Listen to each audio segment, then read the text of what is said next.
Quand nous étions élèves, l'école était une institution avec des règles de conduite. Et la première règle d'une école digne de ce nom était la discipline. On ne badinait pas avec la discipline, parce que la discipline ne se marchande pas. Nul ne pouvait s'en départir. Et la repartir de l'insolence était le fouet, le pilori et le supplice des genoux sur cailloux. Parfois, l'institutrice inspirée tirait les oreilles du cancre bleu avant de les percer avec ses ongles de tigresse. Quand nous étions élèves, l'école n'était pas un enclos de troupeaux bigarrés au comportement égaré. Il n'y avait pas de syndrome de Nagari.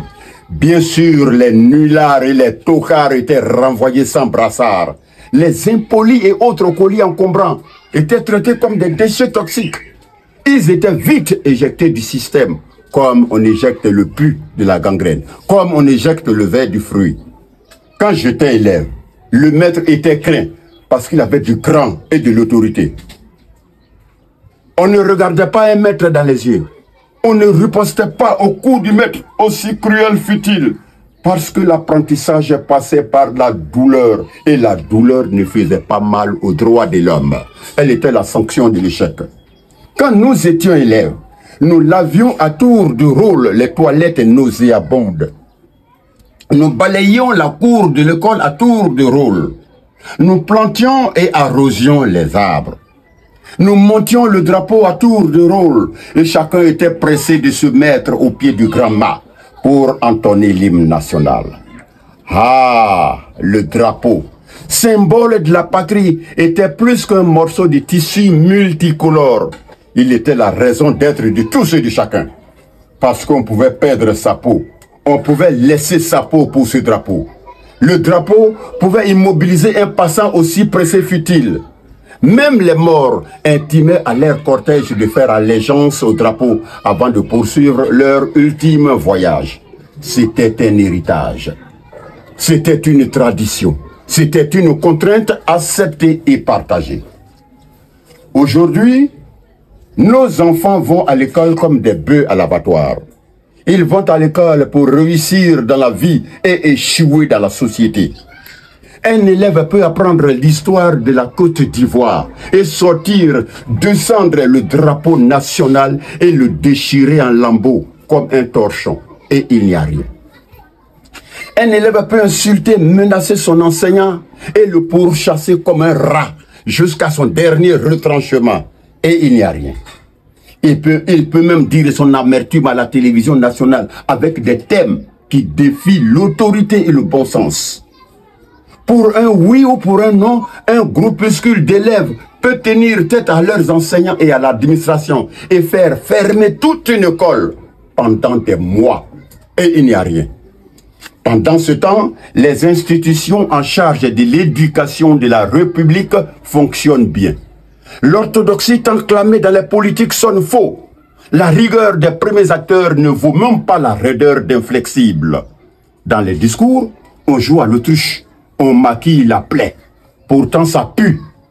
L'école publique est devenue un marché de bétail. On n'y forme plus des hommes de demain. On cultive les pourritures du futur. Le droit des enfants n'est pas un droit plaisantin, mais certains passages sont un peu trop taquins et enfantins. Ce baratin qui déifie nos diablotés sur l'autel de la bêtise est devenu la hantise du monde civilisé. Et le monde civilisé, c'est celui dans lequel l'enfant peut tutoyer son père avant de lui claquer la porte au nez, au nom de sa puberté. Le monde civilisé, c'est celui dans lequel l'enfant peut menacer sa mère en citant la linéa de la liberté au nom de ses 18 ans. Mais gare à mon fils. Aujourd'hui, l'école est devenue un bazar de tard. Notre retard est en fermentation à l'école. Les prémices de nos échecs futurs sont à l'école. Nos enfants sont devenus des enfants de cœur de paroisse politique et politicienne. Un élève peut donner un ultimatum à son enseignant et marcher sur les pieds du conseil de discipline. À qui la faute? La faute nous incombe tous. La faute est à la démocratie et à tous ces concepts qui font de l'enfant un bien doté de droits maladroits. La faute est à l'enseignant qui donne le cours en faisant la cour à la coquine morveuse de la première table. La faute est au professeur qui trinque à la table de la lanterne rouge de la classe et est prêt à sacrifier 5 points. Oui, 5 points pour labourer le bas-fond de la puchelle en dentelle. La faute est aux parents insouciants qui n'ont aucun plan pour leurs enfants. La faute est aux dirigeants qui manquent de fermeté pour valider leur autorité. Notre école est une vaste cour de récréation. Malheureusement, il n'y a pas de carillonneur pour sonner la fin de la pagaille. Demain, oui, demain, nous serons dirigés par d'impénitents voyous, diplômés sans aucune fibre patriotique, parce qu'ils n'ont jamais été programmés pour être des responsables.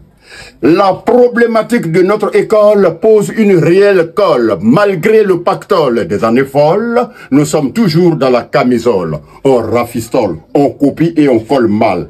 On décolle comme on bricole sans user des bémols. Notre école ne fait plus école. Je vous remercie.